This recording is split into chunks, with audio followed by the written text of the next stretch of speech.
Hello Bangla. আজকে অষ্টমীর সন্ধেবেলা তোমাদের সবাইকে নিয়ে একসাথে চলো যাই আন্দুলের ঐতিহাসিক রাজবাড়ি ঠাকুর দেখতে। তো আপাতত আন্দুলের রাজবাড়িতে চলেই এসেছি গরমে ঘামতে ঘামতে। মানে কোন কালে, শরৎকালে না গ্রীষ্মকালে, কোন কালে যে দুর্গা ঠাকুর দিচ্ছি জানি না। দেখো আমার হানিমা কি সুন্দর ড্রেসটা পরেছে না, বলো তো এই ড্রেসটা কোথা থেকে নিয়েছে বলতে হবে কিন্তু। আর আমার হাজব্যান্ডের এই যে পাঞ্জাবিটা, এটাই বা কোথা থেকে নিয়েছে কেউ বলতে পারো? কোথাও থেকে নেয়নি, আমি কষ্ট করে করে দিয়েছি, ভালোবেসে ওদেরকে গিফট করে। তো আমরা সবাই মিলে চলে এসেছি আজকে আন্দুলের রাজবাড়িতে ঠাকুর দেখতে, বাচ্চা বাচ্চা সবাইকে নিয়ে। আর আমার বাড়িতে একজন স্পেশাল গেস্ট এসছে, তোমাদেরকে একটু বাদে তাকেও দেখাবো, এখন তাকে দেখা যাচ্ছে না যদিও। তো সবাইকে নিয়ে আজকে আন্দুলের রাজবাড়িতে ঠাকুর দেখছি। এই যে মায়ের মূর্তিটা, কতশো বছরের যে পুরনো মায়ের এখানে পুজো হয় জানি না।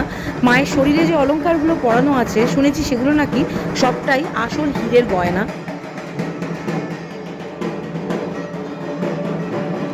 যার কথা বলছিলাম দেখে নাও তাকে, আমার মিষ্টি একটা দিদি ঝুমাদিও এসছে অষ্টমীতে এই ঐতিহাসিক আন্দুল রাজবাড়ির ঠাকুর দেখতে। তো আমরা ঠাকুর দেখলাম, একটু ঠাকুর দেখতে দেখতে ঘাম মুছতে মুছতে এরপরে আমরা এখান থেকে বেরোবো। এটা হলো পুকাই। আর আমার হানি কোথায় চলে গেছে কে জানে, হানি আর পুকাই দুই মাথা একসাথে আজকে ঘুরি ঘুরি করছে। এখান থেকে বেরিয়ে ঠিক রাজবাড়ির পাশেই আর একটা ঐতিহাসিক জায়গা তোমাদেরকে দেখাবো। সেটা হলো এখানকার 12টি শিবের মন্দির একসাথে করে একটা খুব সুন্দর মন্দির। এখান থেকে বেরিয়েই যাব, শুধু এখানে মাকে একটু দেখে নিয়ে এখান থেকে বেরোবো, সবাই একসাথে ফুচকা খাবো, তারপরে চলে যাব সেই শিবের মন্দির দর্শন করতে। চলো।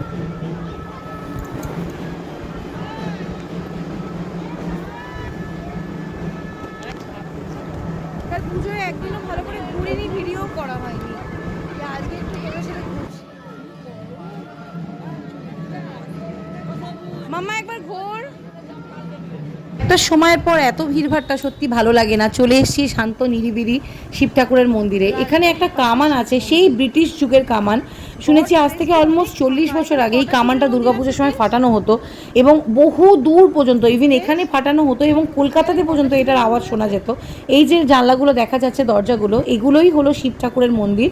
তো একটু শাড়ি পরে কেমন লাগছে আমাকে প্লিজ কমেন্ট করে জানাও।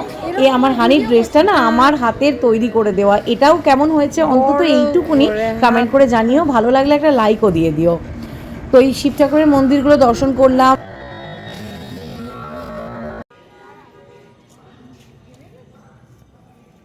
আমি কিন্তু বেশিক্ষণ হেঁটে ঘুরতে পারবো না, আমার পায়ে লাগা আছে।